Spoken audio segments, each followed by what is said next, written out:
The moisture is flowing northward through the Lone Star State this afternoon, and there you can see it on the satellite photo.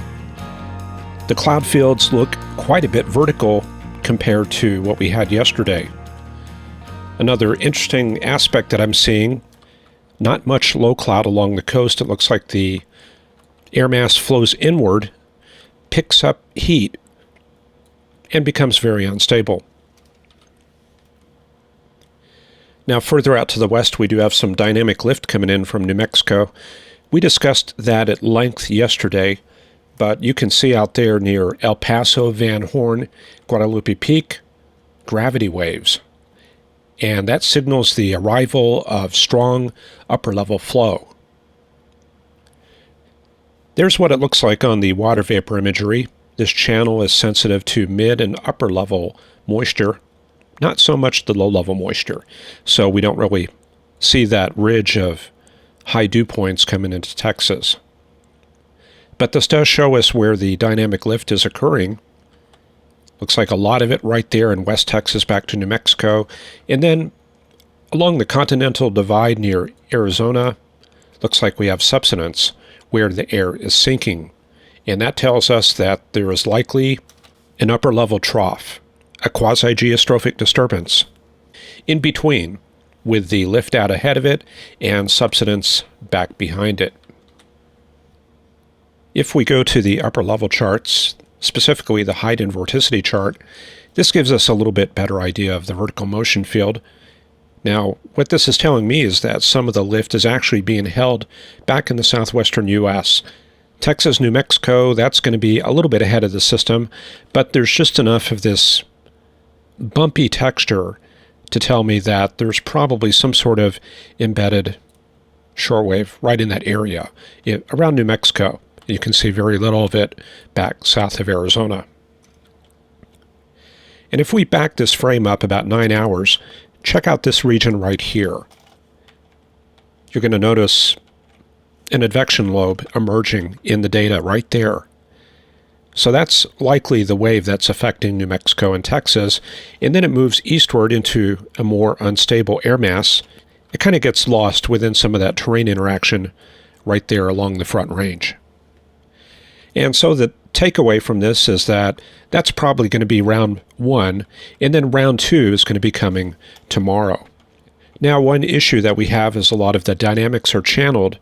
In other words, we got the jet max right here, and a lot of the vertical motion is going to arise from the transverse circulations, such as the left front quadrant of the jet max. However, there's some little features here and there, like right over Baja California tonight, that will probably advect into Texas during the day tomorrow. And that could help produce some thunderstorms in that area. Now, if these charts are not making a whole lot of sense, you're probably wondering, do these dynamics actually produce the thunderstorms? Well, no, they don't. What they're doing is preparing the environment for thunderstorms. So now let's really dig into the mesoscale data. I've got the METAR observations as well as the MADIS, in other words, the NOAA mesoscale analysis data. We're going to put it all together and see what we got.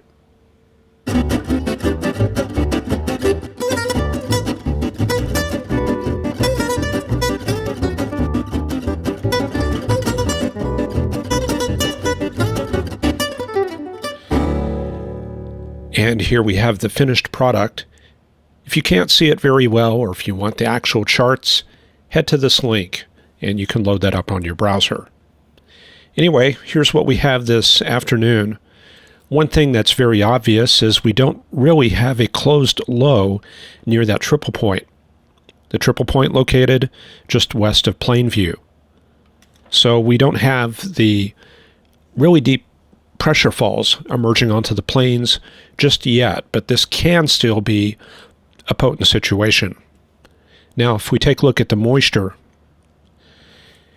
here I've analyzed the 60, 64, and 68 degree isodrosotherm, and you can see problems there around the Abilene area. Lots of dew points under 60. Well, that's not very good for storm formation. The better moisture located around I-35, that's quite a ways from the strong upper-level cooling and upper-level lift, and nowhere near that triple point. So there definitely are some problems this afternoon.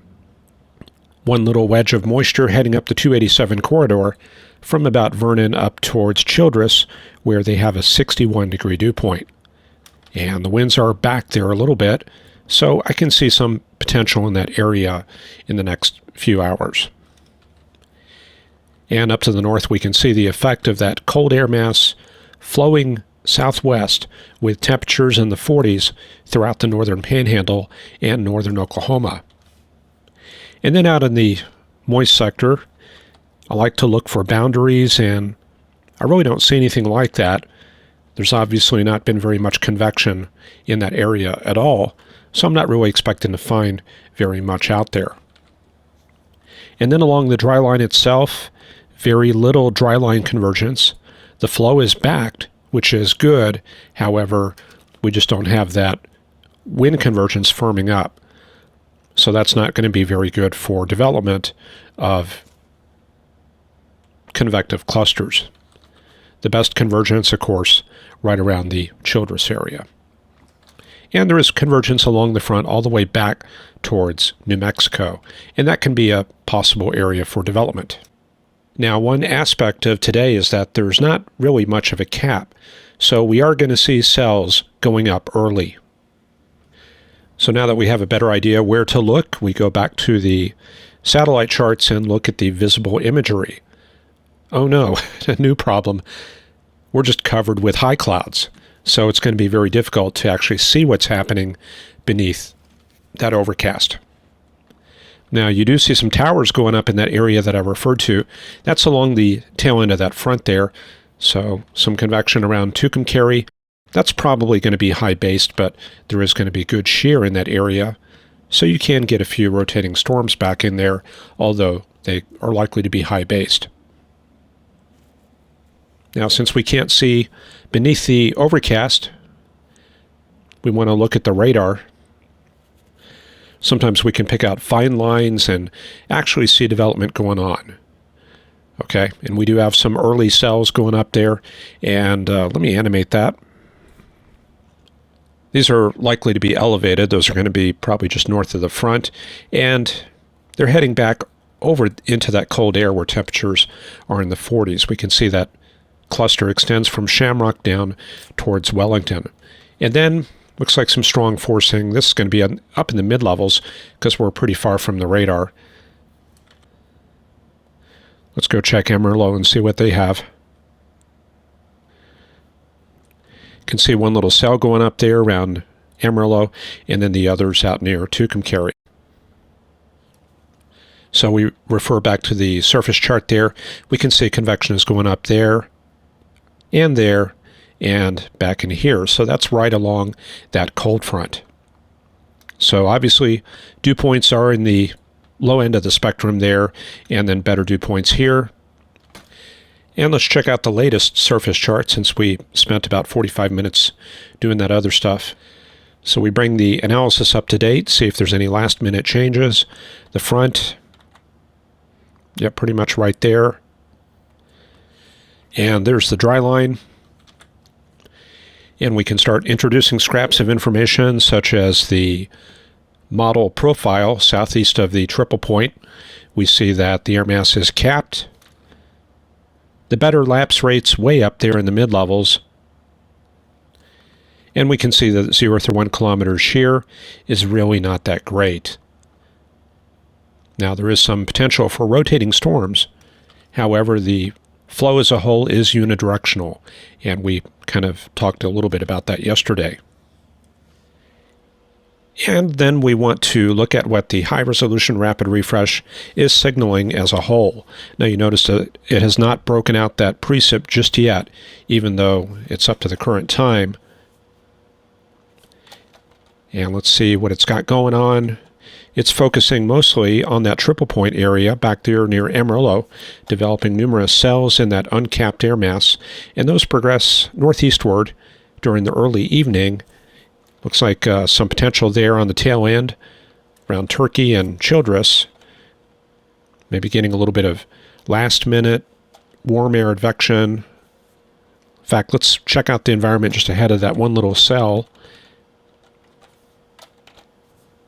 Yeah, let's do that right around here. This is a 9 p.m. graphic, and looks like the moisture still not very great there. Lots of 50s dew points, but just enough for some moderate cape there. And look at that 0 through 1 kilometer shear. It has really picked up there, and that's probably due to the contribution of strong 0.5, 0.75 kilometer low-level jet out of the southeast there. So that's going to be an important factor to take into account. Improving conditions during the early evening in that part of Texas. And you can see it right there in the low levels on that wind plot graph. So this appears to be kind of a favorable environment for at least a few hours this evening. And let's see what happens after that. Yep, just some more cells around that triple point there, feeding off of that inflow of warm, moist air, and then things start shutting down. Probably a shortwave lifting on off towards the east. And then we reset things for tomorrow, and we haven't even gotten into that yet. But I do want to get this video finished up, because the longer I make it, the longer you all will have to wait. And we don't want to be uploading this at 8 p.m. So let me go ahead and close up and get this video out. Hopefully that gave you some very interesting stuff to look at. One last look. Yep, there it is. So we're going to have to keep our eye on this activity here. That cell and anything that forms down the line and gets out into that better moisture. That right there, according to the GFS, or the High Resolution Rapid Refresh, is going to be improving early this evening. So maybe a bit of potential in that region.